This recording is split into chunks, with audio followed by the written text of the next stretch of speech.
Chapter 25. After a week spent in professions of love and schemes of felicity, Mr. Collins was called from his amiable Charlotte by the arrival of Saturday. The pain of separation, however, might be alleviated on his side by preparations for the reception of his bride, as he had reason to hope that shortly after his next return into Hertfordshire, the day would be fixed that was to make him the happiest of men. He took leave of his relations at Longbourn with as much solemnity as before, wished his fair cousins health and happiness again, and promised their father another letter of thanks. On the following Monday, Mrs. Bennet had the pleasure of receiving her brother and his wife, who came, as usual, to spend the Christmas at Longbourn. Mr. Gardiner was a sensible, gentlemanlike man, greatly superior to his sister, as well by nature as education. The Netherfield ladies would have had difficulty in believing that a man who lived by trade, and within view of his own warehouses, could have been so well bred and agreeable. Mrs. Gardiner, who was several years younger than Mrs. Bennet and Mrs. Phillips, was an amiable, intelligent, elegant woman, and a great favourite with her Longbourn nieces. Between the two eldest and herself especially, there subsisted a very particular regard. They had frequently been staying with her in town. The first part of Miss Gardiner's business, on her arrival, was to distribute her presents and describe the newest fashions. When this was done, she had a less active part to play. It became her turn to listen. Mrs. Bennet had many grievances to relate, and much to complain of. They had all been very ill-used since she last saw her sister. 2 of her girls had been on the point of marriage, and after all, there was nothing in it. "I do not blame Jane," she continued, "for Jane would have got Mr. Bingley if she could. But Lizzie, oh, sister, it is very hard to think that she might have been Mr. Collins's wife by this time, had it not been for her own perverseness. He made her an offer in this very room, and she refused him. The consequence of it is that Lady Lucas will have a daughter married before I have, and that Longbourn estate is just as much entailed as ever. The Lucases are very artful people indeed, sister. They are all for what they can get. I am sorry to say it of them, but so it is. It makes me very nervous and poorly to be thwarted so in my own family, and to have neighbors who think of themselves before anybody else. However, your coming just at this time is the greatest of comforts, and I am very glad to hear what you tell us of long sleeves."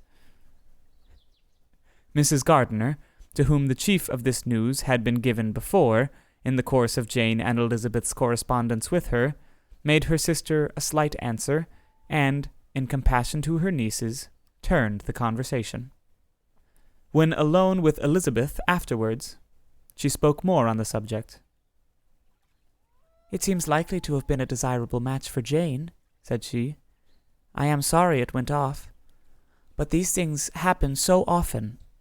A young man, such as you describe Mr. Bingley, so easily falls in love with a pretty girl for a few weeks, and, when accident separates them, so easily forgets her, that these sort of inconstancies are very frequent." "An excellent consolation in its way," said Elizabeth, "but it will not do for us. We do not suffer by accident.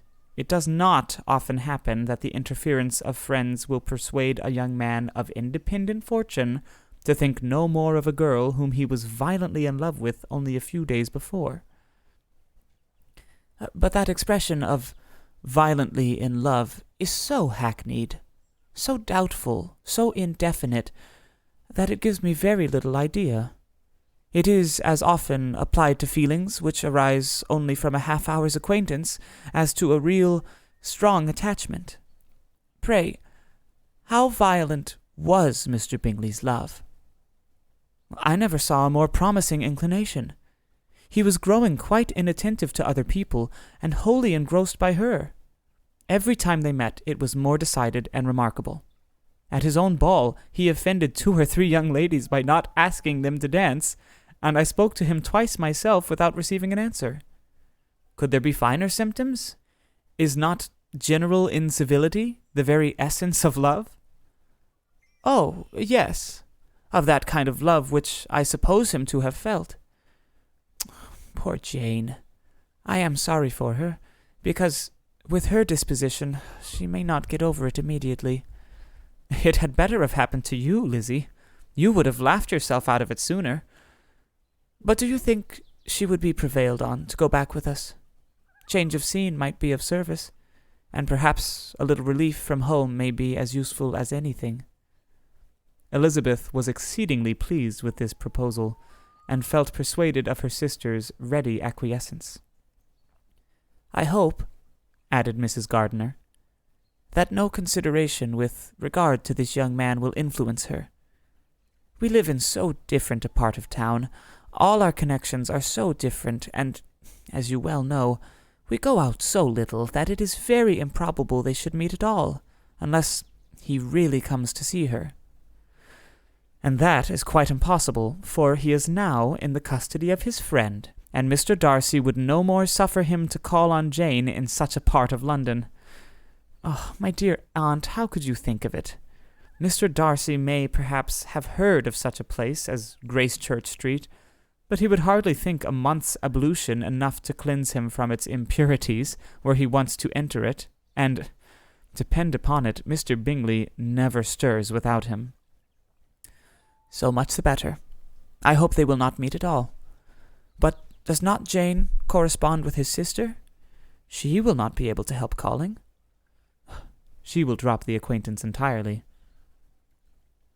But, in spite of the certainty in which Elizabeth affected to place this point, as well as the still more interesting one of Bingley's being withheld from seeing Jane, she felt a solicitude on the subject which convinced her, on examination, that she did not consider it entirely hopeless. It was possible, and sometimes she thought it probable, that his affection might be reanimated, and the influence of his friends successfully combated by the more natural influence of Jane's attractions. Miss Bennet accepted her aunt's invitation with pleasure, and the Bingleys were no otherwise in her thoughts at the same time than as she hoped, by Caroline's not living in the same house with her brother, she might occasionally spend a morning with her, without any danger of seeing him. The Gardiners stayed a week at Longbourn, and what with the Phillipses, the Lucases, and the officers, there was not a day without its engagement.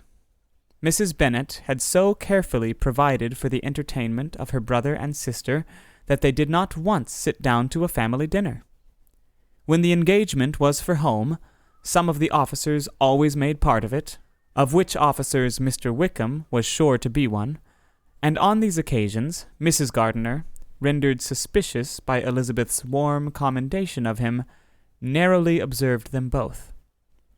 Without supposing them, from what she saw, to be very seriously in love, their preference of each other was plain enough to make her a little uneasy, and she resolved to speak to Elizabeth on the subject before she left Hertfordshire, and represent to her the imprudence of encouraging such an attachment. To Mrs. Gardiner, Wickham had one means of affording pleasure, unconnected with his general powers. About 10 or a dozen years ago, before her marriage, she had spent a considerable time in that very part of Derbyshire to which he belonged. They had, therefore, many acquaintance in common, and though Wickham had been little there since the death of Darcy's father, 5 years before, it was yet in his power to give her fresher intelligence of her former friends than she had been in the way of procuring. Mrs. Gardiner had seen Pemberley, and known the late Mr. Darcy by character perfectly well. Here, consequently, was an inexhaustible subject of discourse. In comparing the recollection of Pemberley with the minute description which Wickham could give, and in bestowing her tribute of praise on the character of its late possessor, she was delighting both him and herself. On being made acquainted with the present Mr. Darcy's treatment of him, she tried to remember something of that gentleman's reputed disposition, when quite a lad, which might agree with it, and was confident at last that she recollected having heard Mr. Fitzwilliam Darcy formerly spoken of as a very proud, ill-natured boy.